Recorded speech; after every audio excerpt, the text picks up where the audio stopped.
सोचो, अगर हर ऑफिस में ऐसा एनवायरनमेंट हो जहां लोग खुश हों, प्रोडक्टिव हों और अपना बेस्ट दे पाएं। क्या ऐसा पॉसिबल है? बिल्कुल। और इसी मैजिक का डिजाइन करने के पीछे जो साइंस है, उसका नाम है industrial organisational psychology. Hello friends, स्वागत है आपका एक नए और सुपर इंटरेस्टिंग टॉपिक में, जिसका नाम है इंडस्ट्रियल ऑर्गेनाइजेशनल साइकोलॉजी, या शॉर्ट में इसे आईओ साइकोलॉजी कहते हैं। आज के इस एपिसोड में हम समझेंगे कि यह फील्ड क्या होती है, कैसे काम करती है और रियल लाइफ ऑफिस में इसका क्या यूज है। और हाँ, यह सिर्फ बड़े कॉर्पोरेट ऑफिस तक लिमिटेड नहीं है। छोटी दुकानें, स्टार्टअप्स, इवन गवर्नमेंट ऑफिस भी आईओ साइकोलॉजी के प्रिंसिपल से फायदे उठा सकते हैं। एक सीन से समझते हैं। एक टिपिकल ऑफिस डे।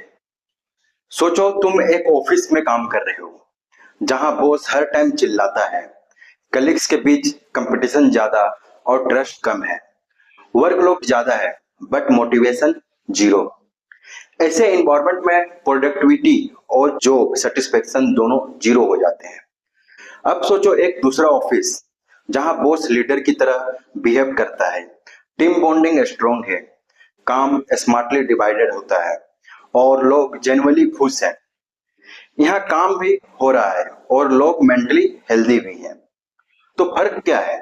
बस एक चीज का, psychological understanding of work place. IO psychology क्या होता है? आईओ साइकोलॉजी एक ऐसी ब्रांच है साइकोलॉजी की जो human behaviour in work place पर फोकस करती है। यानी लोग ऑफिस में कैसे बिहेव करते हैं, क्या उन्हें मोटिवेट करता है, किस टाइप का लीडर बेस्ट होता है, स्ट्रेस कैसे कम किया जाए, ये सब कुछ आईओ साइकोलॉजी का पार्ट है। यह फील्ड साइकोलॉजी और बिजनेस का परफेक्ट कॉम्बिनेशन है। अब आते हैं इंडस्ट्रियल वर्सेस ऑर्गेनाइजेशनल, दोनों में क्या फर्क होता है। इस फील्ड के दो पार्ट्स होते हैं। पहला है industrial psychology. Industrial psychology focus करता है इंडिविजुअल्स और जॉब्स पर। Job analysis, hiring, training, performance appraisal सब यहाँ आता है। चलिए इसे एक एग्जांपल से समझते हैं। एक कंपनी को एक न्यू एचआर मैनेजर हायर करना है। आईओ साइकोलॉजिस्ट पहले यह देखेगा कि जॉब का एग्जैक्ट रोल क्या है, कौन से स्किल्स चाहिए, कैसे एक फेयर और अनबायस्ड सिलेक्शन प्रोसेस हो। दूसरा ऑर्गेनाइजेशनल साइकोलॉजी, ये फोकस करता है employee behaviour, motivation, leadership, team dynamics, stress culture et cetera पर। इसे एक एग्जांपल से समझते हैं। अगर किसी कंपनी में ज्यादा एट्रिएशन हो रहा है तो आईओ साइकोलॉजिस्ट यह स्टडी करेगा कि लोग रिजाइन क्यों कर रहे हैं, क्या एनवायरनमेंट टॉक्सिक है, वर्कलोड ज्यादा है, लीडरशिप इशू है। अब आते हैं हिस्ट्री एंड एवोल्यूशन पर। आईओ साइकोलॉजी का ओरिजिन वर्ल्ड वॉर वन के टाइम से माना जाता है, जब सोल्जर्स की सिलेक्शन और ट्रेनिंग के लिए साइकोलॉजिकल टूल्स बनाए गए थे। इंडिया में यह फील्ड रिलेटिवली नहीं है, लेकिन ग्लोबल लेवल पर इसका इम्पैक्ट बहुत बड़ा है। आज हर बड़ी एमएनसी के पास आईओ साइकोलॉजिस्ट होते हैं या फिर कंसल्टेंट होते हैं, जो उनकी एचआर स्ट्रेटेजी को साइंटिफिकली शेप करता है। Roles of an IO psychologist. IO psychologist सिर्फ थ्योरीज नहीं पढ़ता, ये प्रैक्टिकल वर्ल्ड का साइंटिस्ट है। उनके काम में शामिल होता है जॉब डिजाइन और रोल क्लियरिटी के लिए, हायरिंग प्रोसेस का इंप्रूवमेंट के लिए, एम्प्लॉय ट्रेनिंग एंड डेवलपमेंट के लिए, लीडरशिप कोचिंग के लिए, कॉन्फ्लिक्ट रेजोल्यूशंस के लिए, वर्क लाइफ बैलेंस पॉलिसीज के लिए, एम्प्लॉय एंगेजमेंट सर्वेस के लिए। उनका गोल होता है एम्प्लॉय खुश, कंपनी सक्सेसफुल। की एरियाज ऑफ फोकस। पहला है job analysis and design. Her job की एक साइकोलॉजिकल रिक्वायरमेंट होती है, जैसे कस्टमर सपोर्ट के लिए पेशेंस और एम्पैथी चाहिए, टेक्निकल रोल के लिए logical thinking.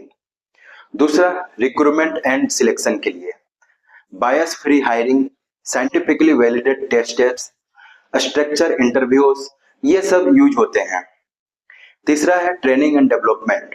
Right training employee की स्किल और कॉन्फिडेंस दोनों बढ़ाता है। आईओ साइकोलॉजी एंश्योर करता है कि ट्रेनिंग एंगेजिंग और यूजफुल हो। चौथा पॉइंट है performance management, feedback culture, appraisal system, goal setting, सब साइकोलॉजी से गाइडेड होते हैं। अब आते हैं पांचवें नंबर पर वर्क मोटिवेशन पर। क्या लोग सिर्फ सैलरी के लिए काम करते हैं? नहीं, रिकॉग्नाइजेशन, एटोनॉमी, ग्रोथ, ये सब मोटिवेट करते हैं। अब आते हैं छठा पॉइंट पर लीडरशिप स्टाइल्स। क्या आपका बॉस ऑटोक्रेटिक है या डेमोक्रेटिक? ये लीडरशिप स्टाइल का मैटर होता है। हर टीम के लिए डिफरेंट स्टाइल काम करता है। सातवां पॉइंट है employee wellbeing and stress management.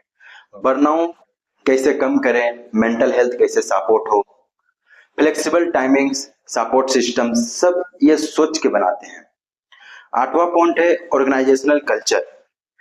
Culture define करता है कि एक ऑफिस में लोग कैसे बिहेव करते हैं, ओपन डोर पॉलिसी हो या हियरार्चिकल सेटअप, हर चीज का साइकोलॉजिकल इम्पैक्ट होता है। अब आते हैं टूल्स एंड टेक्निक्स पर। IO psychologist surveys, questionnaires, psychological test, observation and interview use करते हैं। इसे एक एग्जांपल से समझते हैं। एक सर्वे बनाया जाता है जहां एम्प्लॉय एनिमोसली फीडबैक देते हैं, यह पता लगाने के लिए कि उनका जॉब सेटिस्फेक्शन लेवल क्या है। या फिर एक 360 डिग्री फीडबैक टूल डेवलप किया जाता है जहां एक एम्प्लॉय को पीर, सबऑर्डिनेट और मैनेजर सब रिव्यू करते हैं। एक रियल लाइफ एग्जांपल से समझते हैं। इंडियन स्पेसिफिक पर Tata group employee wellbeing programmes create किया।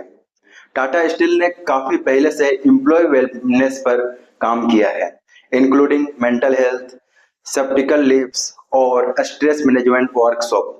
आईओ साइकोलॉजिस्ट ने यह इनिशिएटिव्स साइंटिफिकली डिजाइन किया।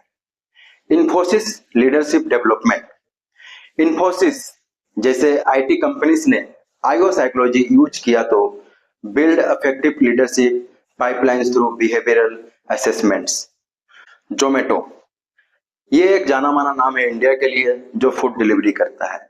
परफॉर्मेंस एंड कल्चर अलाइनमेंट्स इसका समझते हैं। स्टार्टअप्स जैसे जोमेटो ने परफॉर्मेंस सिस्टम और कल्चर सर्विस के थ्रू अपनी टीम को अलाइन और मोटिवेट रखा है।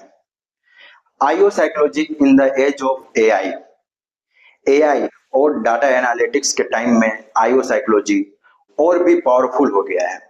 अब एचआर लोगों के बिहेवियर को प्रिडिक्ट करने के लिए मशीन लर्निंग टूल्स का यूज करते हैं, जैसे कि प्रिडिक्टिव एनालिटिक्स यूज होता है यह जानने के लिए कौन से एम्प्लॉय रिजाइन करने वाले हैं और उनके लिए प्रिवेंटिव एक्शन प्लान बनाया जाता है। लेकिन यहाँ भी ह्यूमन साइकोलॉजी की अंडरस्टैंडिंग जरूरी है, वरना डाटा कोल्ड और इनह्यूमन बन जाता है।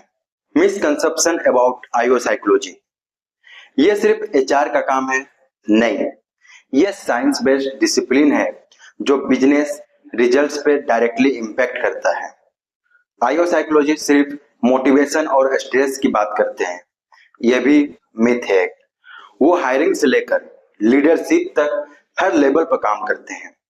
इंडिया में इसका स्कोप नहीं है, यह भी गलत है।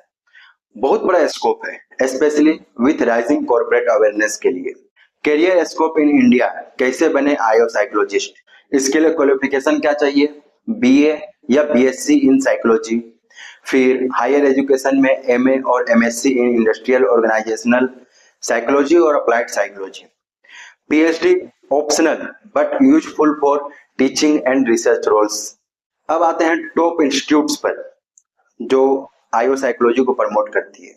Delhi university, TISS Mumbai, Christ university, Banaras Hindu university, Amity university for applied courses के लिए है। अब आते हैं जॉब रोल्स पर।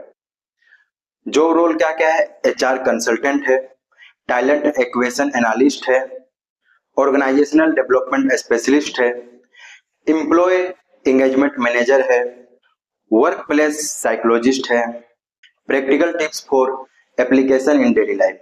इवन अगर आप आईओ साइकोलॉजिस्ट नहीं हो तो भी कुछ बेसिक प्रिंसिपल्स अपने ऑफिस में अप्लाई कर सकते हो। टीम के साथ रेगुलर फीडबैक लूप बनाएं, रिकॉग्नाइजेशन देना सीखिए, इमोशनल इंटेलिजेंस पे काम कीजिए, ओपन कम्युनिकेशन रखना सीखिए, वर्कलोड बैलेंस और बाउंड्रीज सेट करना सीखिए। इसका कंक्लूजन ये है कि एक बैलेंस वर्क प्लेस का सपना आईओ साइकोलॉजी के बिना मॉडर्न वर्क प्लेस इनकम्प्लीट है। आज के डायनामिक और स्ट्रेसफुल वर्क एनवायरनमेंट में साइकोलॉजिकल टूल्स और अंडरस्टैंडिंग एक जरूरत बन चुकी है, लग्जरी नहीं। अगर आप एक एम्प्लॉय हो तो ये नॉलेज आपको अपने राइट्स और ग्रोथ के लिए एम्पावर करेगा। अगर आप एक एम्प्लॉयर हो तो ये साइंस आपकी टीम को सुपर परफॉर्मर में बदल सकता है।